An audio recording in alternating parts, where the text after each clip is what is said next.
Hello，大家好，歡迎嚟到啫喱學煮，我係啫喱。今日我要用四季豆同埋雞蛋嚟同大家分享一道好有風味嘅餸㗎喎。我哋先將啲雞蛋呢打咗落個碗入邊先啦，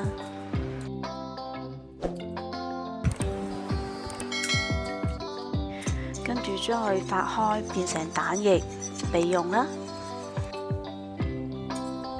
我哋而家呢，幫啲洗乾淨咗嘅四季豆剝咗啲絲先啦，跟住順便將佢一開二咬開兩條啊，咁樣啲四季豆就唔使切啦。如果將四季豆咬開，見到中間仲有絲嘅話，我哋可以順便將啲絲剝走埋㗎喎。咁樣呢啲四季豆食起上嚟呢，個口感就會好好多啦。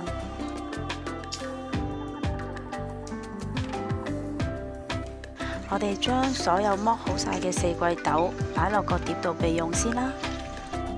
我哋準備2粒去咗衣嘅蒜頭，將佢切成一片片薄薄地嘅蒜片啦。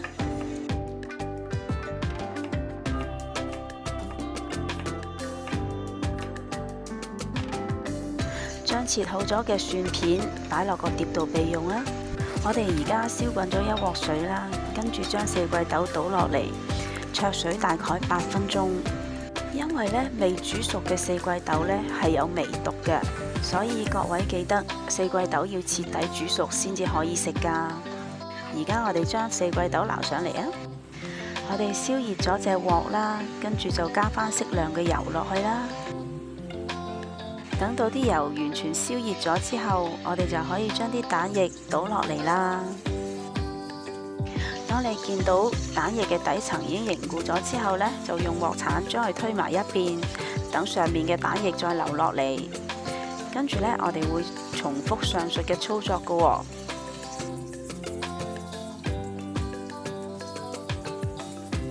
當所有蛋液都差唔多全部凝固晒嘅時候呢，我哋就可以將啲蛋反轉佢啦。順便呢，用鑊鏟輕輕將啲雞蛋分開佢啊。然後將雞蛋反轉去啦，繼續再煎下佢先。喺呢一道餸呢，雞蛋係唔需要亂滑嘅，而我哋要食到雞蛋嘅香味，所以呢，我哋要盡量將雞蛋煎香佢，咁樣先可以食到更濃郁嘅蛋香味㗎。當你見到雞蛋已經全部變咗金黃色嘅時候呢，你應該會聞到好香嘅雞蛋味㗎啦。咁我哋而家裝起佢先啦。我哋再一次燒熱隻鑊同埋落油啦，跟住呢，就將啲蒜片倒落嚟咯。我哋要將啲蒜片炸到佢金黃色嘅。睇到啲蒜片已經係變到金黃色之後啦，我哋就可以將四季豆倒落嚟㗎啦。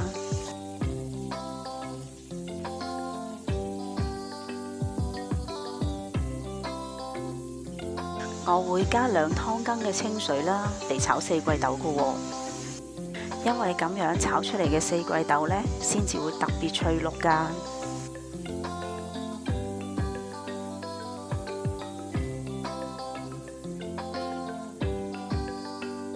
炒到四季豆差唔多乾晒水嘅時候呢，我會加2羹嘅橄欖菜啦，加落去一齊炒個四季豆㗎喎。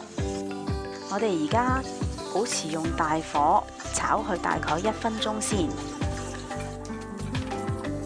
當你聞到好香嘅橄欖菜嘅香味嘅時候呢，我哋就可以將煎好嘅雞蛋擺落嚟一齊炒㗎啦。我哋將佢兜勻咗之後啦，就可以上碟㗎啦。因為橄欖菜嘅鹹味呢都比較重嘅，所以呢一道餸我係唔需要額外再加任何嘅調味料㗎啦。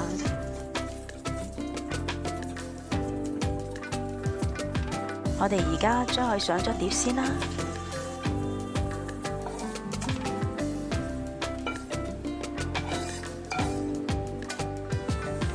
而家我試下先，同大家分享下個味道啊！